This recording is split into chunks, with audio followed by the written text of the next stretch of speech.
We have here another problem from the 23rd Philippine Mathematical Olympiad qualifying stage, problem number 16. The problem states, consider all real numbers C such that the absolute value of x minus 8 plus the absolute value of 4 minus x squared equals C has exactly three solutions. The sum of all such C can be expressed as a fraction a over b in lowest terms. What is a plus b? Okay, my approach to this problem is to decompose the given equation into two functions and then get a rough sketch of the graphs of the two functions and look at all possibilities in which the two functions have three intersection points. Okay, because if the functions have three intersection points, the given equation will have three solutions, exactly three solutions. Okay, so that is my approach. Now what I'll do first is rewrite the given equation, absolute value of x minus 8 plus the absolute value of 4 minus x squared equals C into absolute value of 4 minus x squared equals negative of absolute value of x minus 8 plus C. And then I let f of x be equal to the absolute value of 4 minus x squared and g of x be equal to the negative of absolute value of x minus 8 plus C. Okay, now let's have a rough sketch of the graphs of f and g. Let's start with f. So I'll create first a Cartesian plane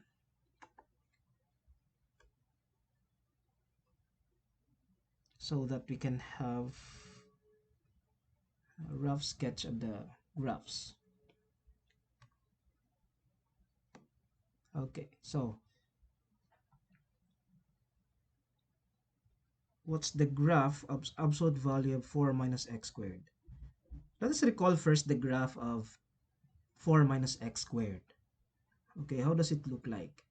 So that's just a parabola that opens downward with a vertex of 0, 4, right? So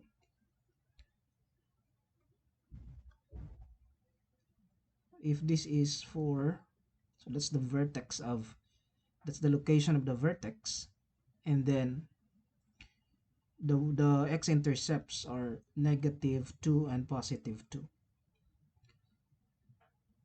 So the graph of 4 minus x squared looks like this.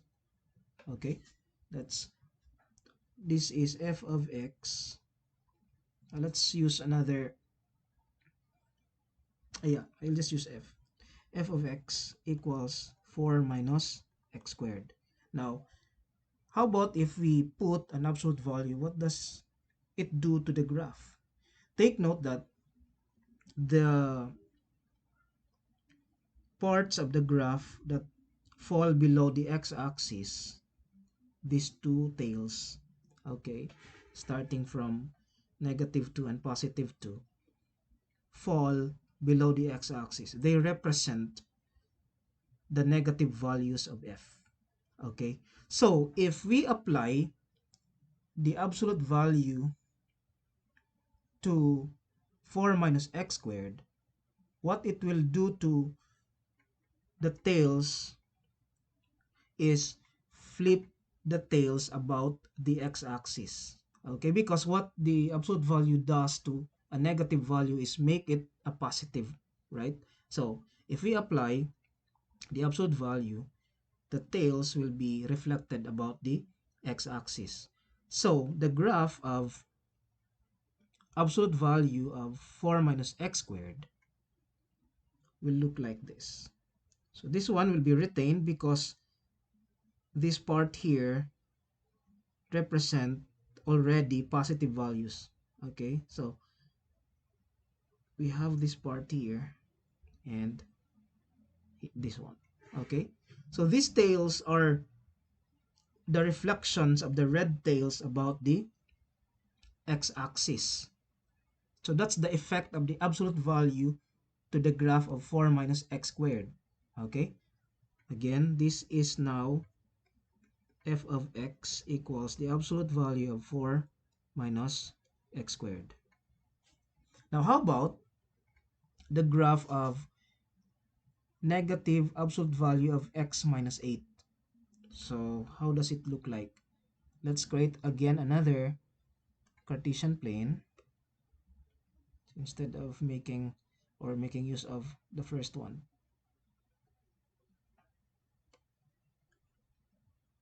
Okay, so let's have red. Yeah. Okay, and then okay, so what's the graph of that? The graph of g of x equals the negative of absolute value of x minus 8 is just a v shape with a vertex at uh, 8, 0. So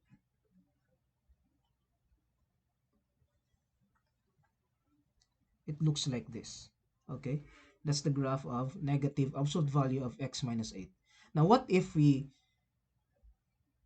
add c to the right hand side? Okay, what happens to that graph? So if we add c, so it will become g of x equals the negative of absolute value of x minus 8 plus c. If c is greater than 0, it will shift the graph upwards, right? So several units upward. We don't know the value of c, so we'll just say several units upward. So the graph now is located here. Okay. Now if c is negative, it will shift the graph several units downward.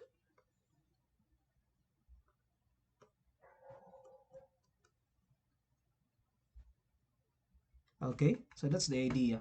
Now let us use this idea to solve the original problem.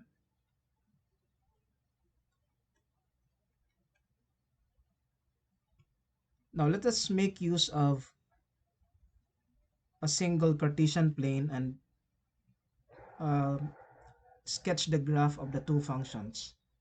Okay, the two original functions. So we have another Cartesian plane.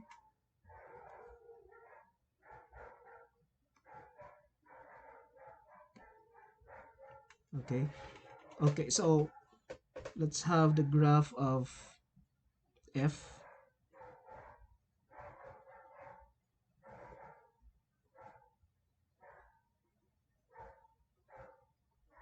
Okay, so that's the graph of f. Now, there are only two cases in which f and g will intersect at exactly 3 points. The first case is that the graph of g is the graph of g will intersect the graph of f at these points. That's our first case. Okay. Second case is the graph of g will intersect the graph of f at these 3 points.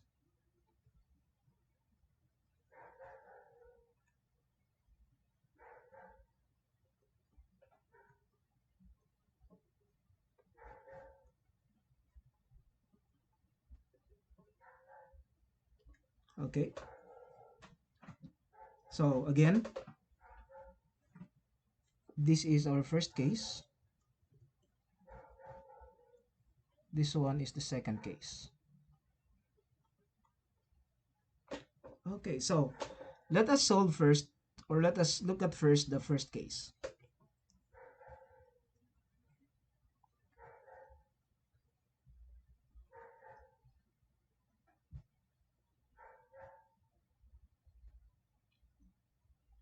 I'll create another Cartesian plane just for the first case so that the discussion will be clear. Okay, so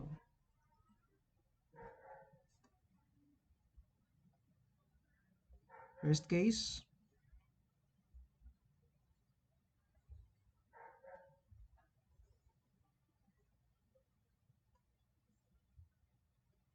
and then we have these three intersection points.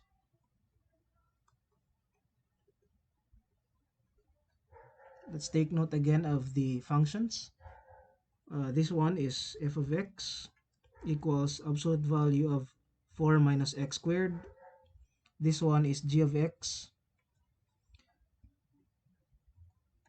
equals the negative of absolute value of x minus 8 plus c.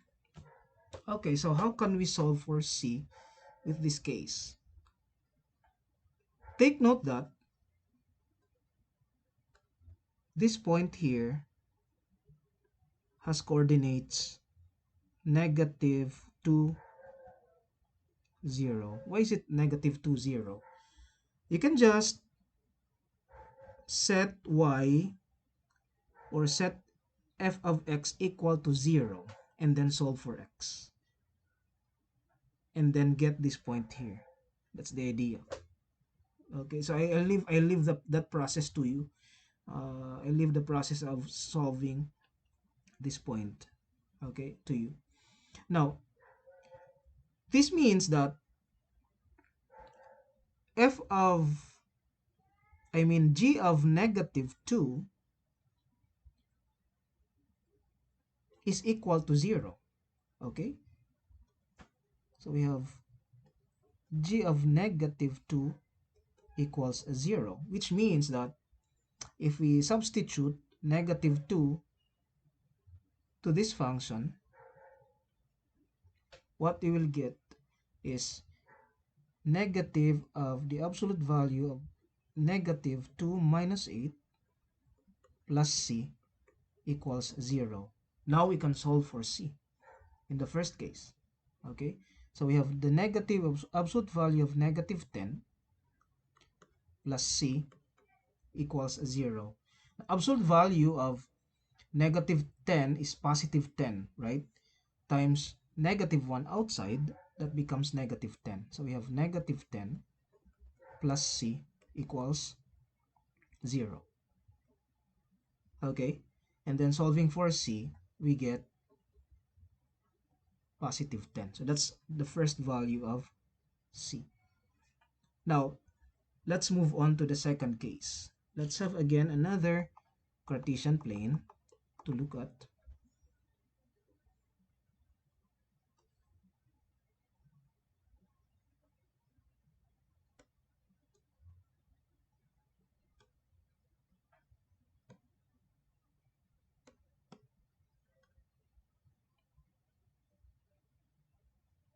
Let's draw again the graphs.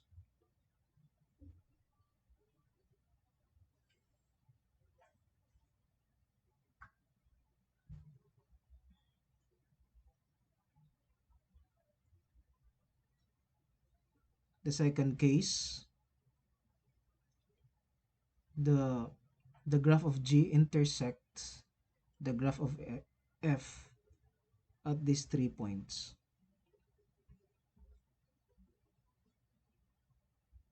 Okay. Now, how can we solve for C? Again, this one is f of x equals the absolute value of 4 minus x squared. This one is g of x equals the negative of absolute value of x minus 8 plus c. Okay, so how can we solve for c in this case? If we know the coordinates of any of these 3 points, then we can just use those coordinates to find the value of c in g of x. Now let us pick one intersection point that is easiest to find. I think the middle point is the easiest to find. Okay, why? Because my approach here will be that, or will be to get the slope of this line. Okay, get the derivative of f at this point, and then equate the derivative of f to the slope of the line to find the value of the x coordinate. Okay, again, to make that clear, my approach is to determine the slope of this line. Okay, and then get the derivative of f at this point. The derivative of f at this point will be equal to the slope of the line, or of this line here. Okay, so how do we do that? Let's find first the derivative of f of x.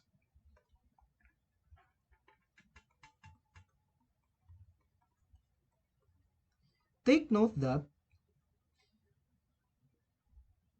the x coordinate of this point is between, or is inside the interval -2 +2, right? And in this interval -2 +2, the function f is positive, and so f of x can be reduced to 4 minus x squared. Okay, take note, we can only do this when x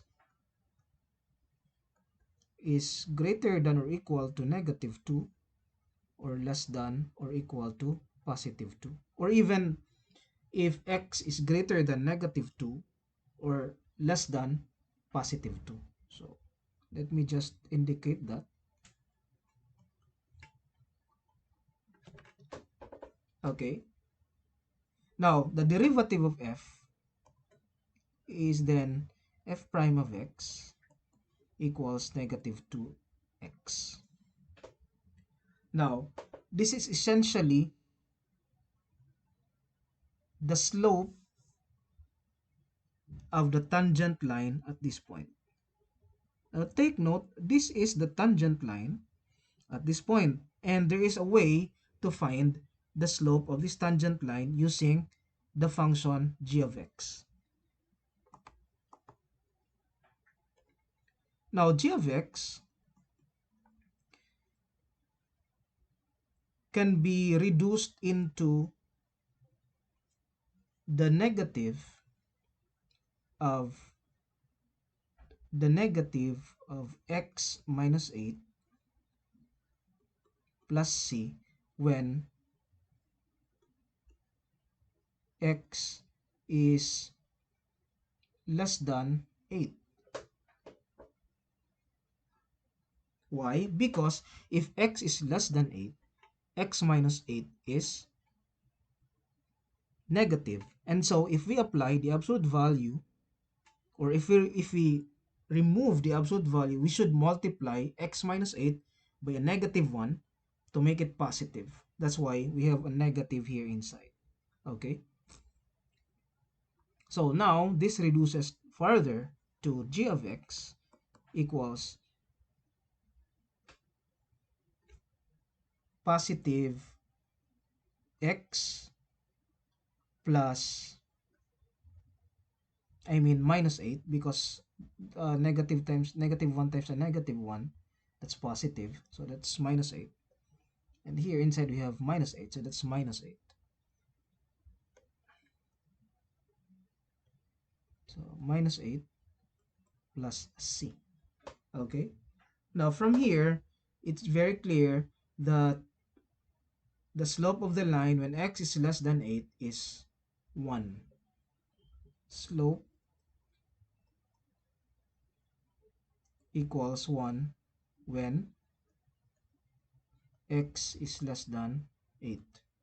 Okay, now we can equate we can equate this slope to negative 2x to find the x coordinate of the point.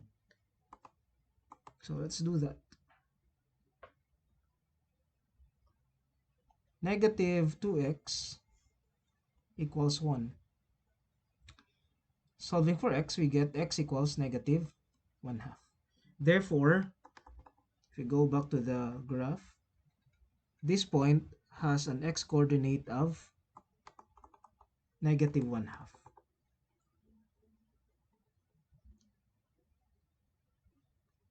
Okay. Now, is this enough to solve for c? No, because we still have an unknown value of g when x equals negative 1/2. Now, how can we find the y coordinate? We can just substitute x equals negative 1/2 to f of x, okay, to find the y coordinate, because this point is common to both f and g. So let us do that. So we have f of negative 1/2 equals 4 minus absolute value of 4 minus negative 1/2 squared. Simplifying, we get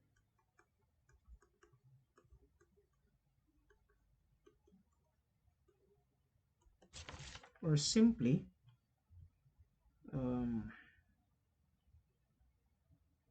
absolute value of 16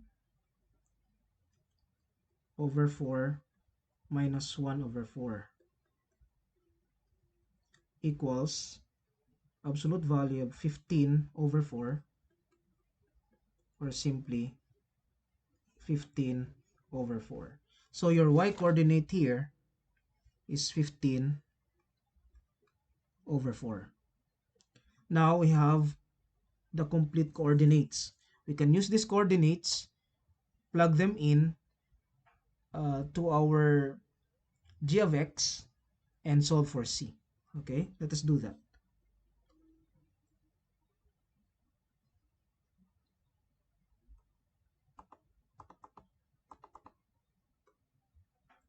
Again, g of x is equal to the negative of absolute value of x minus 8 plus c. G of negative 1/2 is equal to 15 over 4. Okay, based on the results before that we get, okay, or that we got. So now if we plug in these coordinates or these values of x and y, we get the negative of absolute value of negative 1/2 minus 8 plus c equals 15 over 4. So we have the negative of the absolute value of negative 1/2 minus 16 over 2 plus c equals 15 over 4. And then we have the negative of absolute value of negative 17 over 2 plus c equals 15 over 4. So the absolute value of negative 17 over 2 is just positive 17 over 2 times negative 1. That's negative 17 over 2 plus c equals 15 over 4. And finally, we have c equals 15 over 4 plus 17 over 2. Okay, so what's that? This is equal to 15 over 4 plus, what's 17 times, the LCD is 4, right? 4. Okay, so this is 34. And so we have 49 over 4 as the second value of c. Okay, now we are not yet done, because if we go back to the question, we have to add the values of C to get the fraction A over B, and then add A and B. Okay, so let's do that.